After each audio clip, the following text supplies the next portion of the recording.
Good morning, class third. This is our English book, Real English, a multi-skill language course. In the last video, we have discussed grammar portion of lesson number 4, Bhim and the Buffalo. In this particular video, we are going to deal with listening and speaking section of this particular chapter.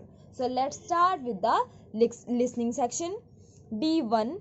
Your teacher will read out some sentences. Say yes if they are true. Say no if they are false. तो आपकी teacher आपको कुछ sentences पढ़ के सुनाएंगे अभी और आपको क्या करना है, यस बोलना है अगर वो सेंटेंसेस सही हैं, और अगर वो सेंटेंसेस गलत हैं तो आपको बोलना है no. All right. So speaking section, देखो स्पीकिंग और लिसनिंग सेक्शन दोनों साथ साथ चलते हैं. ये मैं आपको पहले भी बता चुकी हूँ. कैसे? जब हम सुनते हैं तभी हम सीखते हैं, और जब हम सीखते हैं तो हमारे पास कुछ बोलने लायक होगा तभी तो बोलेंगे. अगर हमारे पास वर्ड्स ही नहीं है तो हम कैसे अपने थॉट्स को एक्सप्रेस करेंगे. इसलिए लिसनिंग और स्पीकिंग दोनों सेक्शन साइमल्टेनियसली चलते रहते हैं, एक साथ मूव करते हैं. स्पीकिंग सेक्शन को देखेंगे. To ask for permission we use may और कैन. तो यहाँ पे हमें क्या सीखने को मिलेगा, मे और कैन हम कहाँ कहाँ यूज करते हैं. तो इसके लिए मैं आपको थोड़ा सा एक बार पहले ही मे और कैन के बारे में बता दूं, सो दैट हम आगे इजीली कर पाए.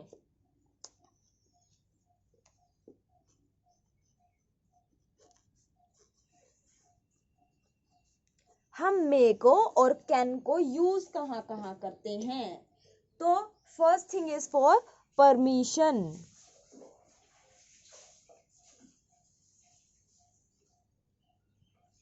जब हमें किसी से परमिशन लेनी होती है तो हम मे का और कैन का यूज करते हैं.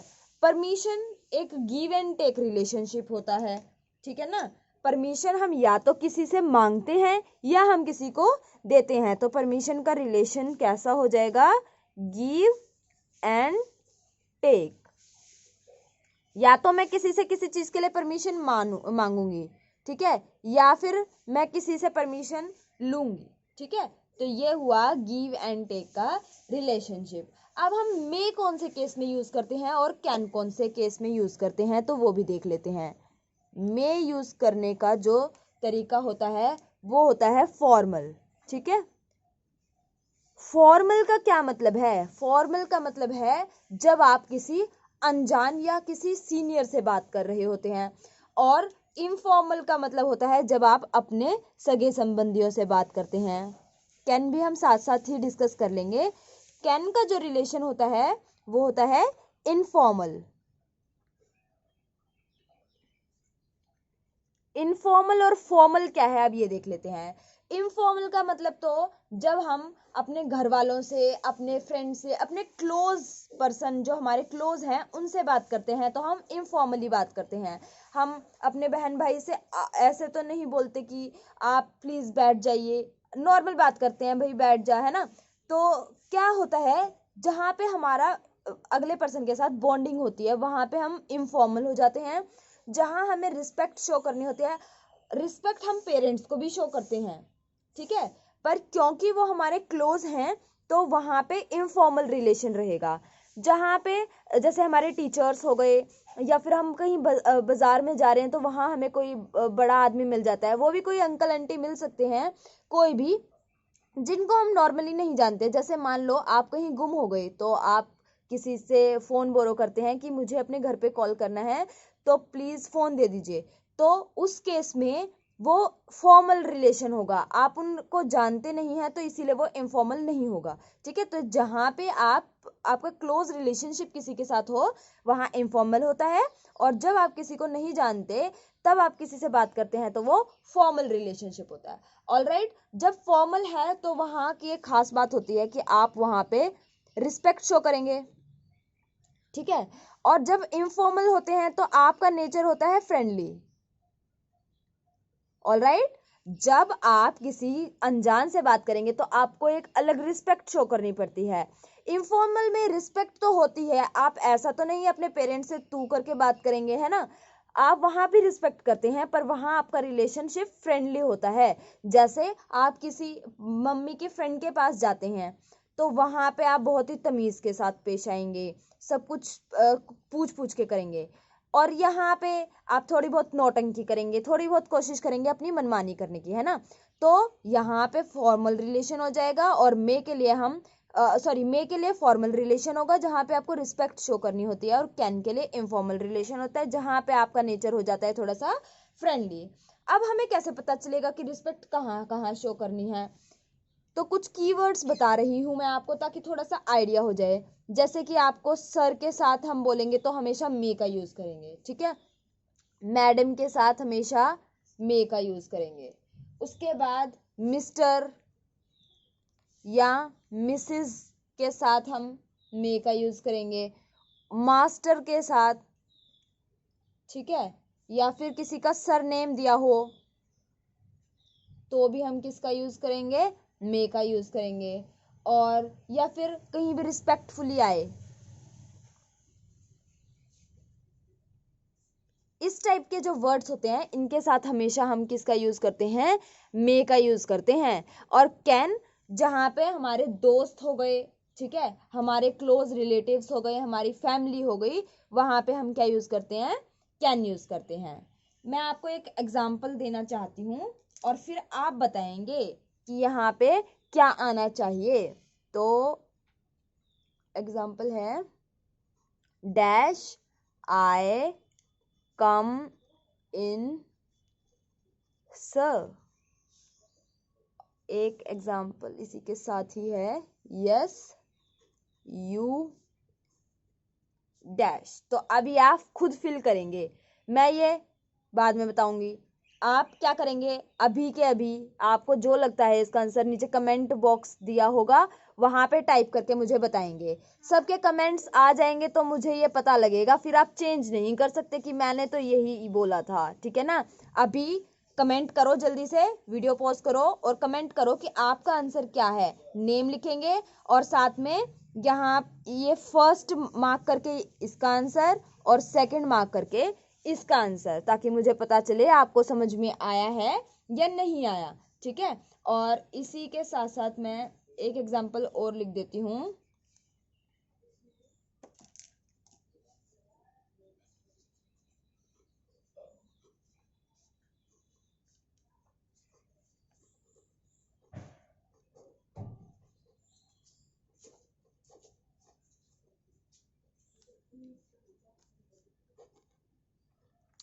Rahul dash I use your laptop.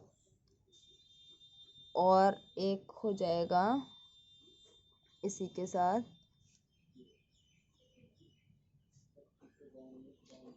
ठीक है। तो आपको इसका भी फिल करना है, Rahul dash I use your laptop. यहाँ पे क्या आना चाहिए? मे आएगा या कैन आएगा। और नो यू डैश नॉट, ठीक है। तो यहाँ पे क्या आएगा? तो ये इसका फर्स्ट, ये इसको आप थर्ड ब्लैंक कर लो और ये हो गया फोर्थ ब्लैंक। ये चारों जल्दी से मेंशन करो कि आपका आंसर आपके अकॉर्डिंग क्या है। अब मैं बताऊंगी, ठीक है। पहले आप फिल करोगे उसके बाद आगे चलोगे, ऐसा नहीं, चीटिंग नहीं करनी है किसी को भी। फिल कर लिए होंगे आपने, देखते हैं। Dash I come in sir, यहाँ आ गया सर, जिनके साथ हम रिस्पेक्टफुल बिहेवियर में रहेंगे, एक फॉर्मल रिलेशनशिप होगा। तो जहां भी फॉर्मल रिलेशन होता है हमने सीखा वहां क्या आता है? मे आता है, ठीक है। यस यू डैश, तो अब आप सर का जो आंसर होगा वो भी फॉर्मल रिलेशनशिप होगा, है ना। तो ऐसा नहीं करेंगे यस यू कैन, वो ऐसा हम नॉर्मली बोलते हैं, बट यूज क्या होना चाहिए? मे। यस यू मे, क्यों? क्योंकि रिलेशनशिप कैसा है? फॉर्मल है। तो आप क्वेश्चन फॉर्मली करेंगे तो वो आंसर भी फॉर्मली करेंगे। Alright, next, Rahul dash I use your laptop. यहाँ पे रिलेशनशिप कैसा है? इनफॉर्मल है। क्यों है इनफॉर्मल? क्योंकि आपको उसका नाम पता है। क्या मैं तुम्हारा लैपटॉप यूज कर सकता हूं? तो Rahul can I use your laptop, ठीक है। अब नो यू डैश नॉट, अब वो भी तुम्हारा फ्रेंड है। जब आपकी तरफ से रिलेशनशिप इनफॉर्मल है तो अगले की तरफ से भी इनफॉर्मल होगा, दूसरी साइड से भी तो इनफॉर्मल होगा, दोनों साइड से रिलेशनशिप होगा फ्रेंडली नेचर का। तो वो रिप्लाई भी कैसे करेगा, इनफॉर्मली रिप्लाई करेगा, नो यू कैन नॉट। ठीक है, तो ये डिफरेंस हुआ मे और माइट में। ठीक है, इसके अलावा और हम मे को कहाँ कहाँ यूज करते हैं या माइट को कहाँ कहाँ यूज करते हैं ये भी देख लेते हैं। ज्यादा तो नहीं देखेंगे, बस थोड़ा ही देखेंगे। जैसे जैसे आप बड़े होंगे आपको और भी कुछ सीखने को मिलेगा। ठीक है, दूसरा जो पॉइंट है वो है रिक्वेस्ट करने का। जब आप किसी से रिक्वेस्ट करेंगे, और request, don't forget, request is always humble in nature.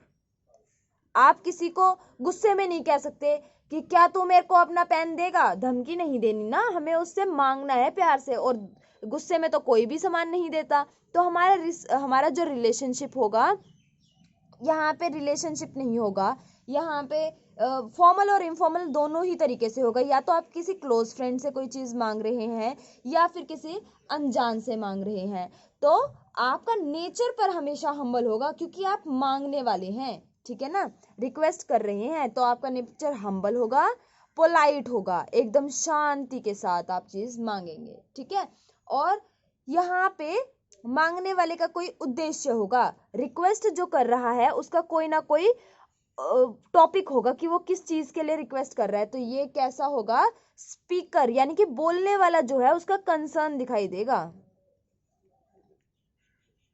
Speaker का कंसर्न, कि वो किस चीज के लिए चिंतित है या कोई चीज वो क्यों मांग रहा है। ठीक है, तो अब इसमें हम यूज क्या करेंगे, वुड या कुड यूज करेंगे। ठीक है, अब वुड और कुड कहाँ से आया मैम, हम तो मे और माइट सीख रहे हैं, सॉरी मे और कैन सीख रहे हैं, तो ये भी उसी से जुड़ा हुआ है। जैसे कि मैं आपको एक एग्जांपल देती हूँ, a lady said to me,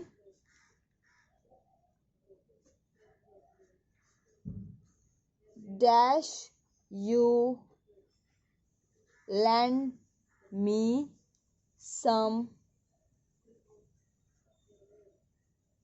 me a pen, ऐसे कर लो, और की भी जगह योर कर लो, योर पेन। ठीक है, तो क्या हुआ, a lady said to me, एक महिला ने मुझसे कहा, dash you lend me your pen, क्या तुम मुझे अपना पेन उधार दोगे, लैंड होता है उधार देना। ठीक है, तो क्या तुम मुझे अपना पेन उधार दोगे। लेडी, लेडी का मतलब क्या हुआ, एक महिला ने मुझसे कहा, यानी कि मैं उस महिला को नहीं जानती, और जब हम उसे नहीं जानते तो वो रिलेशन कैसा हो जाएगा, फॉर्मल हो जाएगा, हमने अभी पीछे डिस्कस किया है। और वहां पे फॉर्मल रिलेशन में हमें एक रिस्पेक्ट शो करनी होती है ना, तो लेडी जब आपसे पेन मांगेगी तो वो आपको रिस्पेक्ट देगी। और रिक्वेस्ट हमेशा वुड और कुड में दी जाती है। ठीक है, वो हम बाद में देखेंगे, अभी हम इतना ही समझेंगे कि रिक्वेस्ट जब हम देते हैं तो वो, रिक्वेस्ट जब हम करते हैं तो वुड या कुड दो तरीके से करते हैं, वुड हम फॉर्मल के लिए करते हैं और कुड हम इनफॉर्मल के लिए करते हैं। अब यहाँ पे क्या है, फॉर्मल है, तो फॉर्मल के लिए हम क्या यूज करेंगे, वुड यूज करेंगे। ठीक है, और अब इसका रिप्लाई वो क्या कर सकता है, वो कहेगा श्योर, हाँ ले सकते हैं, यही मोस्टली रिप्लाई करेंगे, श्योर आई डैश। तो इसका मतलब क्या हुआ, वो क्या कह रहा है, हाँ हाँ जरूर। तो अब वुड का रिप्लाई हमेशा होता है मे में। ठीक है ना, वुड का रिप्लाई किस में आएगा, यस आई मे, हाँ मैं जरूर दूंगा, या फिर ऐसे नहीं बोलेंगे, हाँ मैं जरूर, आई कैन, मैं दे दूंगा। आप थोड़े रिस्पेक्ट से बात करेंगे क्योंकि आप उन्हें नहीं जानते, ऑफ कोर्स, है ना। तो ये हुआ हमारा एक एग्जाम्पल, और इसी का एक और होता है वुड और कुड, हम दो चीजें यूज करते हैं, अभी बताती हूँ कब यूज करेंगे। रिक्वेस्ट में हम या तो वुड करेंगे या कुड करेंगे। वुड मैंने आपको बताया फॉर्मल रिलेशन के साथ होता है, और कुड हमेशा इनफॉर्मल के रिलेशन के साथ होता है। तो मैं एक सेंटेंस और लिखती हूँ, Rajat dash you give me lift, क्या तुम मुझे लिफ्ट दोगे? तो अब रजत नाम ले लिया, और नाम लेने का मतलब हम उस पर्सन को जानते हैं, और जानने का मतलब हो गया रिलेशन कैसा, फ्रेंडली हो गया, इनफॉर्मल हो गया। और इनफॉर्मल रिलेशन के साथ हम क्या यूज करेंगे, कुड यूज करेंगे। तो क्या आएगा, COULD, कुड। ठीक है। और इसका आंसर, मान लो कोई क्वेश्चन होता है, जैसे कि अगर आप एक क्वेश्चन मैं आपको बोलती हूँ early, mom dash you cook something for मी, क्या आप मेरे लिए कुछ बनाएंगे? तो मॉम, मॉम का मतलब इनफॉर्मल रिलेशन है और फ्रेंडली नेचर का है, तो आप क्या बोलेंगे, mom could you cook something for मी।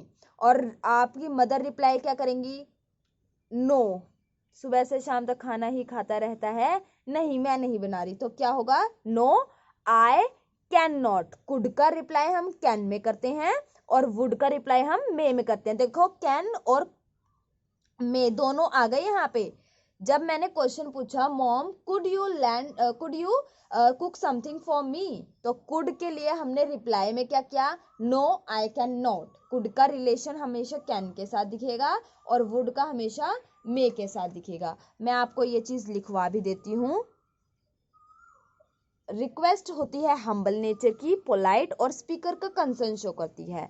और इसके लिए हम वुड या कुड, इन दो ऑक्सिलरी वर्ब्स का यूज करते हैं। ऑक्सिलरी कहो या हेल्पिंग कहो, वो हम धीरे धीरे जब वर्ब का टॉपिक करेंगे तब डिस्कस कर लेंगे। ठीक है। अब वुड का जो नेचर है ये कैसा है, फॉर्मल, और कुड का नेचर कैसा है, इनफॉर्मल। अब ये जो फॉर्मल रिलेशनशिप है तो इसमें हमें क्या शो करनी पड़ेगी, रिस्पेक्ट। और इनफॉर्मल रिलेशन है तो हमारा नेचर हो जाएगा, ये हम ऑलरेडी डिस्कस कर चुके हैं। अब एक चीज जो इंपॉर्टेंट है, इन दोनों का आंसर, क्योंकि किसी ने आपसे रिक्वेस्ट की है तो उसका या तो आप हाँ में जवाब देंगे या तो ना में जवाब देंगे, तो आंसर तो आपको करना पड़ेगा। और आंसर करने का मतलब है परमिशन देना। तो आंसर का मतलब क्या हुआ, PERMISSION, परमिशन देना। और परमिशन में हम क्या यूज करेंगे, मे का या कैन का। हमने अभी ऊपर देखा ना कि जब हम परमिशन देते हैं या तो मे का यूज करते हैं या फिर कैन का यूज करते हैं। तो जो आंसर होगा वो कैन में होगा या मे में होगा।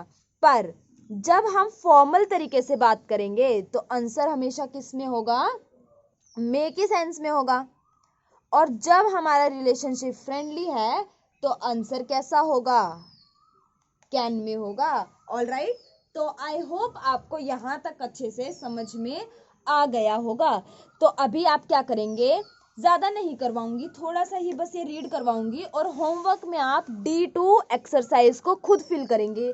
कल डिस्कस करेंगे कि आपको कुछ समझ में आया है या नहीं आया। ठीक है ना। तो D1 एक्सरसाइज एक बार रीड आउट कर लेते हैं। तो टू आस्क फॉर परमिशन, हम यहाँ पे थे कि जब हम परमिशन लेते हैं तो हम क्या यूज करते हैं, मे का यूज करते हैं और कैन का यूज करते हैं। First sentence is boy, boy बोलता है may I write the answer on the other side of the sheet.